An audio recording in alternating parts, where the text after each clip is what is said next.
국제문제연구소 선임 부소장은 지난 8일 일본의 경제보복으로 악화일로를 걷고 있는 한일 관계에 대해 한일 갈등이 장기화되면 최대 피해자는 한국이 될 것이라고 했다.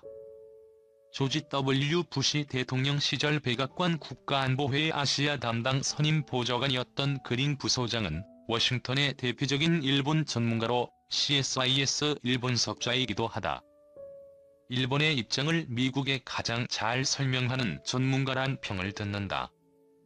그린 부소장은 이날 인터뷰에서 요즘 워싱턴에선 한일 관계 악화가 북한에 유리하게 작용할 수 있고 중국이 아시아의 미동맹국들을 갈라놓는 기회로 이용할 수 있다는 점에서 깊이 우려하고 있다고 했다. 그는 워싱턴 전문가들은 한일 관계와 관련해 원죄는 일본에 있다고 생각하지만 최근 갈등 상황은 한국이 시작했다고 보는 쪽이 많다고 말했다. 그린 부소장은 경제적인 면에서 일본이 한국에 의존하는 것보다 한국이 일본에 더 의존하고 있기 때문에 한국이 최대 피해자가 될 수 있다고 했다. 또 한일 관계가 나빠지면 미국과의 동맹 관계도 약화될 것이라고 봤다. 그는 미국은 일본보다는 한국에서 철수할 것이다. 지금까지 일본은 주한미군의 한반도 주둔 필요성을 강하게 옹호해왔다. 한일 관계 악화로 일본이 군원 역할을 중단하면 일본 안보에도 해롭겠지만 결국 한국도 입지가 좁아진다고 했다. 그린 부소장은 이런 우려는 워싱턴의 외교정책 전문가들 사이에서 나오는 얘기로 정작 트럼프 대통령은 한일 관계에 관심을 보이지 않고 있다고 했다. 그는 트럼프는 동맹의 의미를 두지 않기 때문에 동맹국들 사이가 나빠지면 오히려 자신의 지렛대가 늘어난다고 생각할 수도 있다고 했다.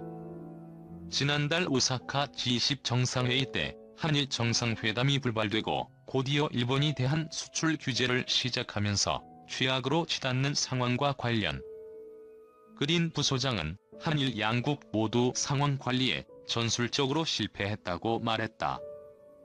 그는 한국에 대해선 한일 관계 개선을 위한 위원회 구성 등을 통한 일단 멈춤이 필요했다고 봤다.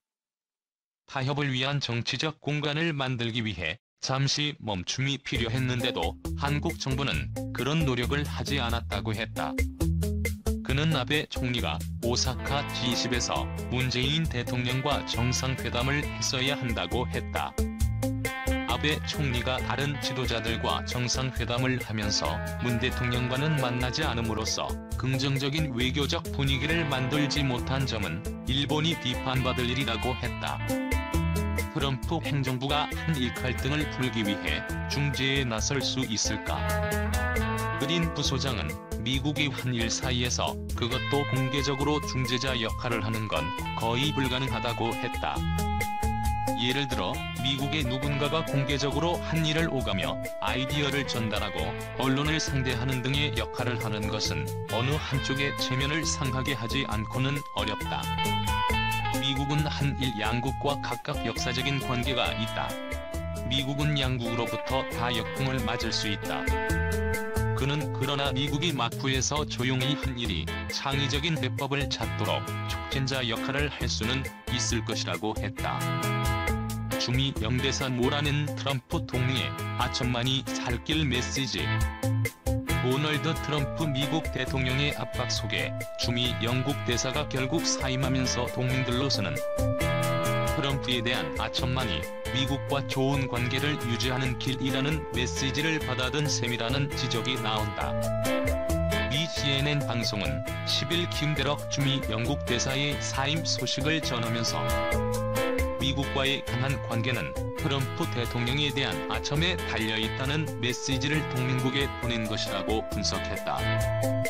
트럼프 대통령의 성정과 트럼프 행정부의 업무 처리에 대한 비판적 평가는 널리 알려져 있는데도 불구하고 본국에 이러한 내용의 전문을 보낸 대럭 대사를 결국 자리에서 물러나게 함으로써 동맹국들의 일종의 경고 메시지를 보냈다는 것이다. CNN 방송은 누가 나라를 대표할지 결정할 특권은 주재국이 아닌 본국이 갖고 있는 것이 외교인데 이번 일은 외교의 작동 자체에 대한 의문을 불러일으킨다고 비판했다. 주재국에 대한 냉정한 평가를 본국에 전달하는 것이 대사의 임무 중 하나이고 대럭 대사가 이러한 본연의 임무를 수행하다가 궁지에 몰리게 된 것 역시 문제라고 CNN은 짚었다. CNN은 대사들은 주재국에 대한 솔직한 분석을 종종 보내고 2010년 위키리크스가 미국의 외교기밀을 대량 유출했을 당시 보듯 미국 대사도 예외가 아니다라고 지적했다. 이번 사건은 아무리 극진한 대접을 받더라도 친선 관계의 강화로 직결시키지는 않는 트럼프 대통령의 성향을 보여준다는 평가도 나온다. 트럼프 대통령이 지난 6월 초 영국을 국빈 방문했을 때 엘리자베스 2세 여왕을 포함해 왕실 및 정부 관계자가 총출동. 예우에 공을 들였고 트럼프 대통령도 상당한 만족감을 표했으나 한 달 만에 발생한 대럭 대사의 전문 유출 사건으로 극진한 대접이 무용지물이 되고 말았다는 것이다. CNN 방송은 트럼프 대통령이 그 순간에는 그런 대접을 즐기지만 정책 결정이나 상대국에 대한 태도에 영향을 주는 호의의 축적으로 거의 이어지지는 않는다는 방증이라고 평했다. 대럭 대사는 2017년부터 최근까지 본국에 보낸 이메일 전문이 영국 언론에 보도되면서 트럼프 대통령의 맹폭 대상이 됐다. 전문에는 트럼프 대통령과 미국 정부를 서툴고 무능하며 불안정하다고 평가한 내용이 들어있었다. 트럼프 대통령은 트윗을 통해 대럭 대사를 더는 상대하지 않겠다고 공언하고 만찬